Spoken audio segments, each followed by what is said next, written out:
Perfect বেসনের মিষ্টি তৈরি করে নিলাম। আর একদম মিষ্টির দোকানের মতন কিন্তু মিষ্টি বানিয়ে নিলাম। কিভাবে বানালাম জানতে হলে কিন্তু পুরো ভিডিওটাই দেখতে থাকবেন, স্কিপ করলে কিন্তু কিছু বুঝতে পারবেন না।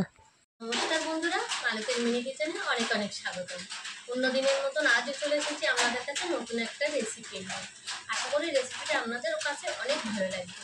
আজকে কিন্তু এই বর্ষার দিন একটা মিষ্টির রেসিপি নিয়ে আমাদের কাছে চলে এসেছি। আর এই মিষ্টিটা কিন্তু দারুণ খেতে লাগে। এটা কিন্তু বাজারের মধ্যে আপনারা সচরাচর পাবেন না কোনো মেলাঘাটে কিন্তু, আর বাইরের দিকে কিন্তু এটা খুব চলে। এটা একটা বেসনের মিষ্টি। এই মিষ্টিটা কিন্তু খেতে খুবই সুন্দর লাগে। তাই এই মিষ্টির রেসিপিটা আমাদের তৈরি করে আজকে দেখাবো। আশা করি আপনাদের সকলেরই খুবই ভালো লাগবে। আর ভালো লাগলে প্লিজ একটা লাইক, কমেন্ট, শেয়ার ও সাবস্ক্রাইব করতে ভুলবেন না। সাবস্ক্রাইব করে পাশে থাকবেন আর পাশে থাকা বেল আইকনটা প্রেস করে দেবেন। তাহলে ভিডিও ছাড়ার সাথে সাথে নোটিফিকেশনটা আপনাদের কাছে গিয়ে আগে পৌঁছে যাবে। আর যে সকল বন্ধুরা এখনও আমার চ্যানেলটা সাবস্ক্রাইব করেননি, প্লিজ একটা সাবস্ক্রাইব করে দেবেন। তা চলুন তাহলে স্কিপ না করে পুরো ভিডিওটাই দেখতে থাকুন। বন্ধুরা, এই মিষ্টিটা তৈরি করতে কিন্তু প্রথমেই দরকার আমাদের দেশি ঘি। আপনারা যে কোনো ব্র্যান্ডের ঘিও নিতে পারেন। আমি এখানে হাফ বোতল হাফ বাটি একটু ঘি নিয়েছি। ঘিটা কিন্তু আমি দিয়ে দেবো।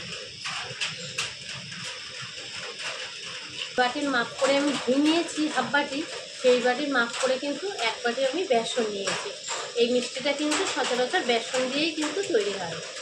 একটু ভালো করে এর সাথে মিশিয়ে নেব। আর আঁচটা কিন্তু খুবই কম রাখবেন, আঁচটা কিন্তু খুব বেশি জোরে দিলেই চলবে। এর ভিতরে কিন্তু মিষ্টির দোকানে কিন্তু অনেক সময় এটা কিন্তু একটু টাইট করার জন্য একটু ময়দা ব্যবহার করে, তা আমি সামান্য একটু ময়দা দিয়ে দেবো। ভালো করে ভেজে নেব। আর খুব বেশি কিন্তু এটা ব্রাউন করব না, হালকা কিন্তু একটু ভেজে নেব।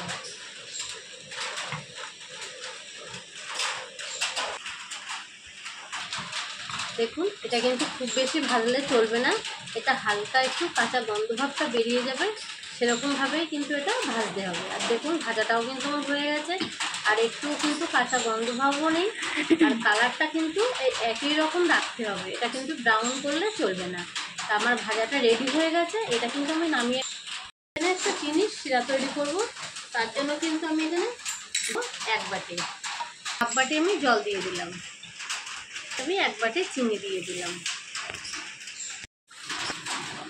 আর এই চিনির শিরাটা কিন্তু খুব সুন্দরভাবে তৈরি করতে হবে বন্ধুরা। এটা কিন্তু একদম কিন্তু ঘন করলেও চলবে না, আবার হালকা রাখলেও কিন্তু এটা জমবে না। এটা এক তার হবে, ঠিক সেরকম করে কিন্তু এই চিনির শিরাটা বানাতে হবে। চিনির শিরাটা কিন্তু প্রায় রেডি হয়ে গেছে। আর এই চিনির শিরাটা কিন্তু বন্ধুরা এরকম দেখবেন, এরকম হাতে ধরলে কিন্তু এরকম চিপচিপ করবে, ঠিক এরকম করে কিন্তু বানাতে হবে, নাহলে কিন্তু মিষ্টিটা জমবে না।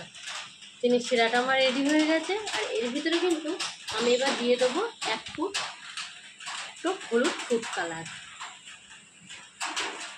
তাহলে কিন্তু মিষ্টিটা দেখতেও সুন্দর লাগবে। এবারের জন্য কিন্তু আমি একটু দিয়ে দেবো এলাইচি পাউডার। গ্যাস অফ করে দেবো। ভালো করে কিন্তু এটা মিশিয়ে নেব। তবে একটু ঠান্ডা হয়ে গেছে। আর এই চিনির শিরাটা কিন্তু এর ভিতরে ঢেলে দেবো, আর একটুখানি করে এর ভিতরে ঢেলে দেবো।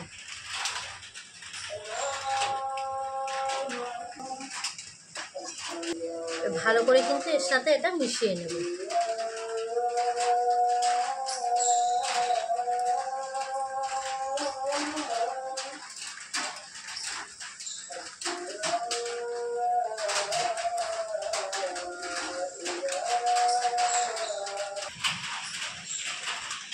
এটা কিন্তু বেশ ভালোভাবে হয়ে গেছে। আর এই অবস্থায় কিন্তু এর ভিতরে ঢেলে দেবো, কিন্তু এরকম করে জমিয়ে নেব।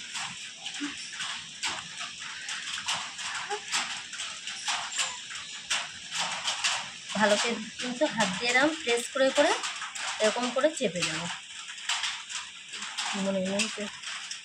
কন্টেনারে কিন্তু দিয়ে কিন্তু একটু চারমগজ দিয়ে দেবো, তাহলে কিন্তু দেখতেও ভালো লাগবে। করে কিন্তু হাত দিয়ে একটু প্রেস করে দেবো।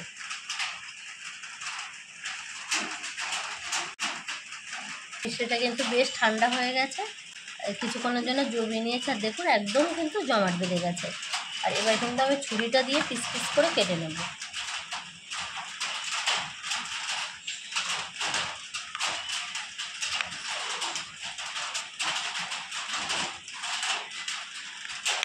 দেখুন মিষ্টিগুলো কিন্তু আমি পরপর সব কটা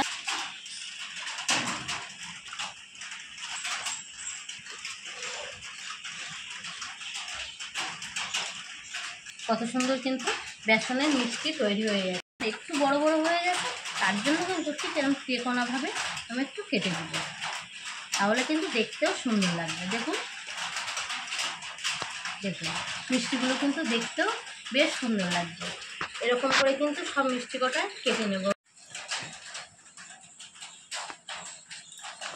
বেসনের সুন্দর করে একটা মিষ্টি তৈরি করে নিলাম।